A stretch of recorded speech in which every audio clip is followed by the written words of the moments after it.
What's up, y'all?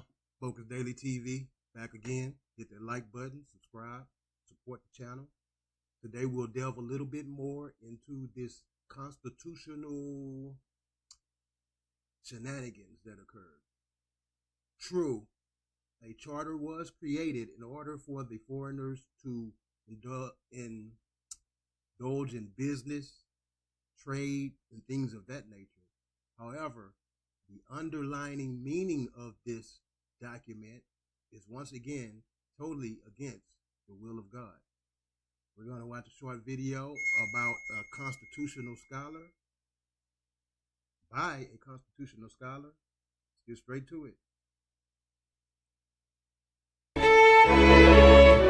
Constitutional Conversations is a series of discussions by America's leading scholars about the principles, framing, ratification, and implementation of constitutional government in the United States.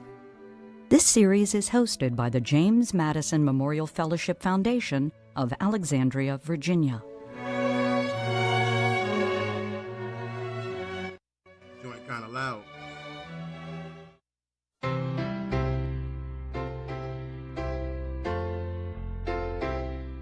The Constitution is silent on the issue of God, except for an oblique reference at the end to So let's get straight to it.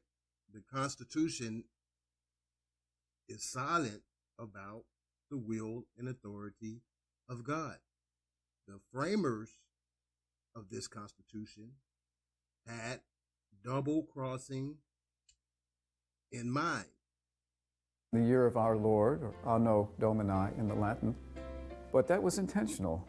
And the reason for that is one word that we contemporary Americans aren't very familiar with anymore, and it's the word federalism. Federalism. AKA the banking institutes. The banking institutes wanted to assert their authority by discluding God in the formation of this said document. Now, when we hear the word federal, we tend to think of the national government. We think of the government in Washington, D.C., for example. But when our founders used the word federal or federalism, federal in particular, they meant a sort of confederation, a confederal government where there were a crafty council who were confederate against thee, as Psalm mentioned. constituent parts, the states that were very strong actors, in fact, semi-sovereign actors. So they left God out of the Constitution, as it were, because that was a matter for the states. Religion was considered to be a state issue. So it's kind of tricky, but it's straightforward. They wanted the states to have the authority of God. They wanted you to pledge your allegiance, if you will, to the states, which led to, once again, those four-corner contracts, birth certificates, social security numbers, those registration devices that upon birth you're bonded to. And during the constitutional period of the ultimately becoming a ward of the state rather than a child of God.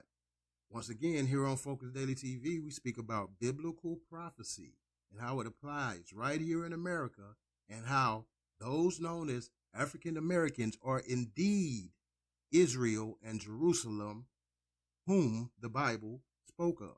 1780s, some of the states had established religions. Massachusetts, for example, Congregationalism was established. Some of the states had no religion. Introducing their Catholic version of God to the children of God.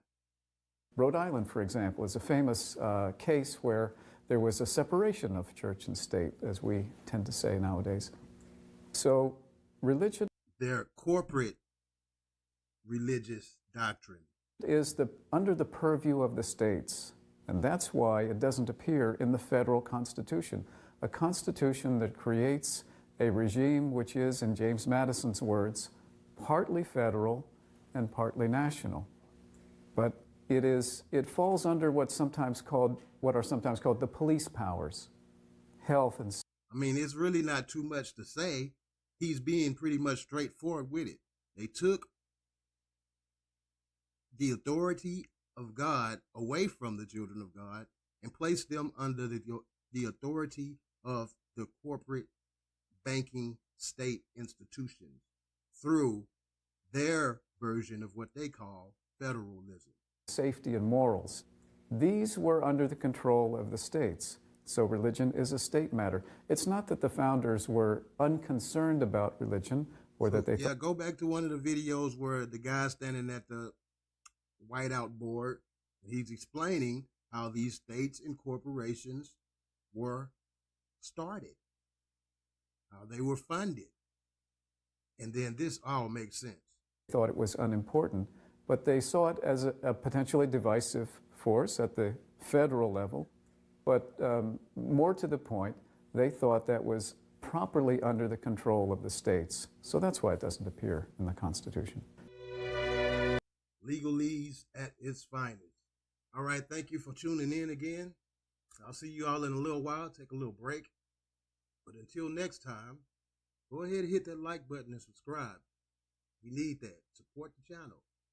#FocusDailyTV. Until next time.